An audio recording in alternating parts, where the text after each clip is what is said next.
I'm cooking with Toby Puddick today, and we're going to be cooking a vegetable that a lot of people don't like, the good old Brussels sprouts. These are red Brussels sprouts. Look how gorgeous they are. They're pretty cool. I think a lot of people don't like them because, like my grandmother, for example, used to pop them in water and boil them until they were a tone of grey. And they're horrible like that. They get kind of bitter and they're, as some people describe, the devil's food.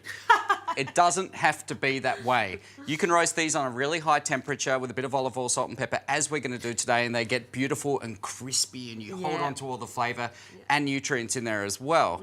Nice. And today we're going to do a little twist and actually cook it with bacon, so the bacon releases all that fat, absorbs into the Brussels sprout, and it's wonderful. So to start, we'll just take a mixing bowl.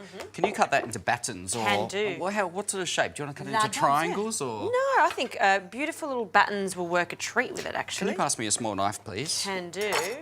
How polite I am. Thank you. So I'm just going to cut these in lengthways. If they're really small, you don't even need to cut them at all, really. If they're larger, give them a slice that way, straight down, so the core will actually hold the whole thing intact. And look at that inside. You know that's going to be delicious. It's good, right? huh? I love it. So beautiful. And what I'll do is roast these really simply, just a little bit of pepper, olive oil, and the bacon. The bacon and the Brussels sprouts should take about the same amount of time to get crispy there. And at the very end, we'll introduce some herbs into there. Nice one. And let's face it, Tobes, when you put bacon with anything, it's going to taste extra special, right? It does. And you could also swap the bacon out if you wanted to for pancetta, guanciale, even prosciutto, or even just smoked ham if you wanted to. Or nothing at all. And that's a nice segue for your new book, which is coming out. You're doing a book really purely based on lots of veggies, right? It is. The whole thing's actually, dare I say, vegan pretty much. And I just wanted to show that you can do really interesting things with vegetables. Yeah. So all the vegetables I've used are really readily available. There's nothing you can only buy in a farmer's market on the second full moon of the season. And everything's just really accessible and a beautiful way to showcase vegetables. Yeah, I think that's a great way because we need to eat more of our veggies. So once you've got all your Brussels there, however many you want, I should point out as well, try and keep the Brussels in a single layer on the tray so they cook evenly and crisp up evenly as well. So you can pop all that bacon into there. Okay. Simultaneously, I'm going to go in with a pinch of chilli. Yummo. You can, of course, leave this out.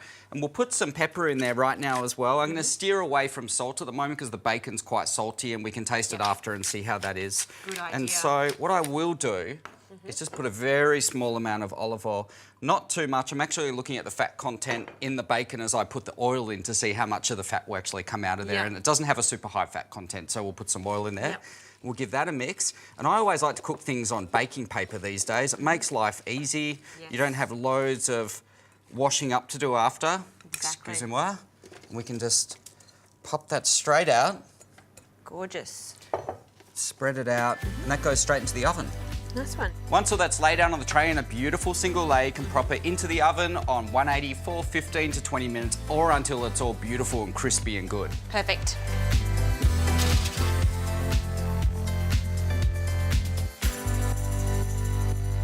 So I've got a little handful of flat leaf parsley and some mint here, and I'm going to finely chop that. I just ran through it one way, now we go the other way. And have a look at this. We've just taken this out of the oven. Those Brussels sprouts are caramelised. The bacon is caramelised. Little taste. Ooh, yummy. What's really interesting here is we put all the bacon in the tray before, but if you look closely, there's not much fat in there at all, which means the Brussels have soaked all that up. Yep, I'm which going to have flavour. lots of flavour. So I'm going to put a little sprinkling of this over the top. And Justine Schofield, I would serve that as is. A little bit of pepper on top. Give it a little bit of a mix through, and I'd pretty much put that on the table. Off you go. I love presenting it like this, the rustic way, on the tray that you've cooked it.